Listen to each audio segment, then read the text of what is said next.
Alright guys, how we doing?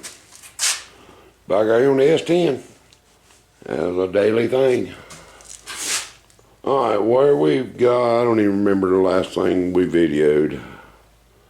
Anyway, we'll start from here. Fuel cells mounted. It's done. I don't know what that cutoff wheel does. Anyway, fuel cells all mounted, strapped in, wrapped in rubber. I just got to trim that old heavy truck inner tube is what it is. And there's sort of like the filter and pump's gonna be. I'm not sure yet. I just got clamps holding them because I'm not. I've always put them on the side of the frame rail, but with this little truck here, I don't have the room, so I can't do it. So we'll have to do something like that. We also got. I put this piece of 1.25" pipe in yesterday. Cut holes in the chassis on both sides. Welded it in on outside and inside. Ground it slick, so you ain't got to worry about a tire hitting it or nothing else. But that's going to be is 4 shock brackets. So we'll go. Wherever I'm going to do and weld them, they'll weld on. Shocks are sitting there. I got the shocks ordered. That's just some coilovers I had doing some measurements and stuff. But that's how they'll go. They'll weld in, that'll be fine. Both of them's made. All the, got the brakes done on the back. Just got to finish welding up the boxing of the frame. Now I can finish running my new brake line the rest of the way back. Get that done. Oh, I did cut off the old shock brackets that were up here. I cut all that stuff off. And the bump stops that were under, well, you can see the other side.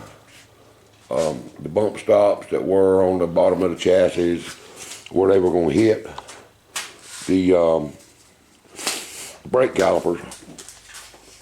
Went ahead and got those cut off, ground down, all that's been painted back, so that's all good to go. Got my rubber line from the rear end, that bracket cut off and welded back.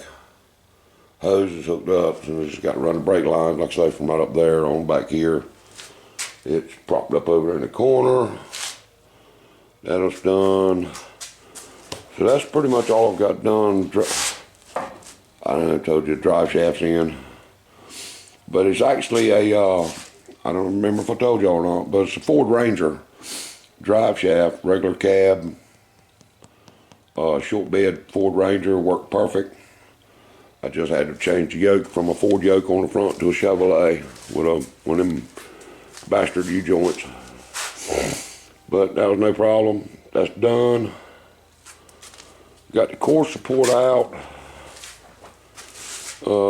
Got it all sanded down and just painted it a while ago. The radiator, instead of sitting back here where it would typically be, the radiator is going to be sitting right up here, right next to this part now. I had to cut out the top up here, so you better get to the radiator cap. Still got to do some little sharp edges still on it. But anyway, that's the first coat of paint anyway. That's on its way to being done. Radiator and fans are sitting there. And if my measurements are right, that'll give me about 3 inches between the front of this electric water pump and the back of my fans. 2.5, 3 inches. That'll be good. Make me feel better anyway, instead of everything jammed right tight. Next thing we took this morning, we jumped on here and pulled the master cylinder off and the booster. Got the booster all painted up. And took the ABS brake mess. Took all that stuff off. And I'm hand cramping. And put just the proportionate valve back on. Rebent my brake lines so they tie in. My rear brake line, I got to just cut this off, reflare it, put another fitting on it, which is right there. I've just got it in there so I can keep up with it. Then I got to run a 3/16 line from here, coil around, come up, go to my line lock solenoid.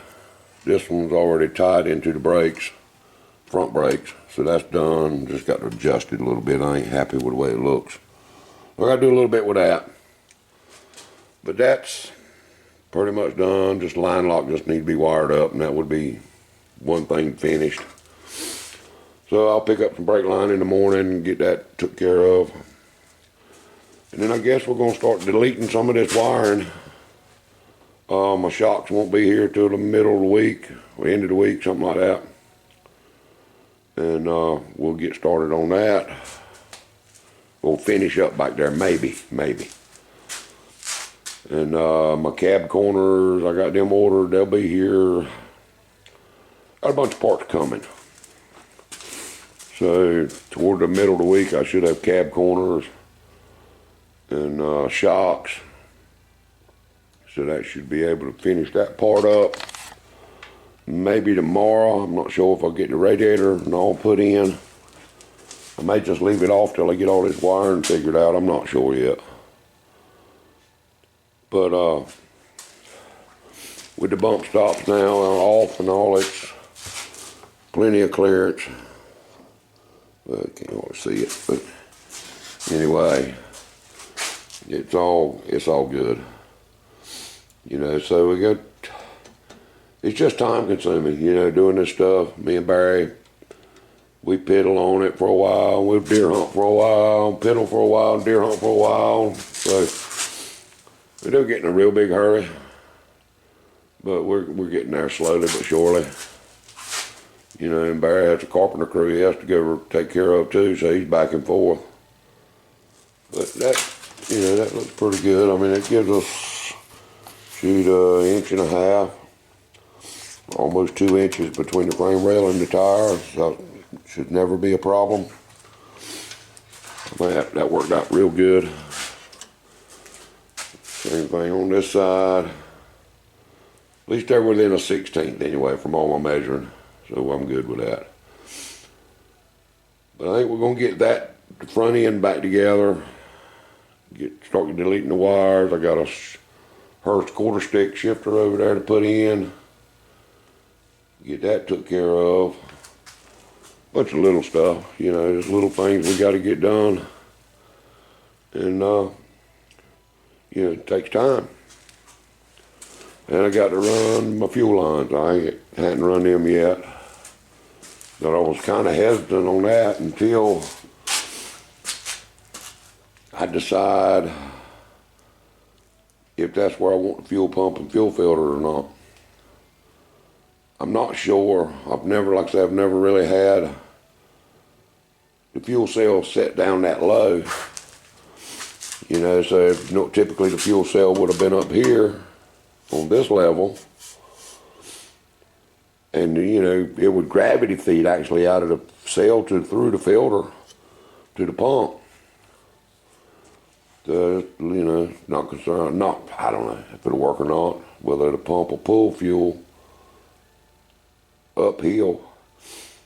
It's 105 gallon per hour pump. It should, I would think. And I got to run a return line on this one. So I guess I'm going to do that too. And it'll tie into probably being I'm going to come back down this side. Well, so much for that. Probably tie it in right there. Put me a 6A in fitting right there and come around. You know, come right around the chassis. And let it return back into here. That'll be the vent. And that should work good, maybe. So, anyway, guys, that's what we've been up to. Just messing, piddling, taking care of stuff. So, but anyway, I think we're going to get right and call it a day. My grandson just got home from school. He's wanting to play. So, I think we're going to go play. All right, guys. I'll see y'all next time. Have a good one.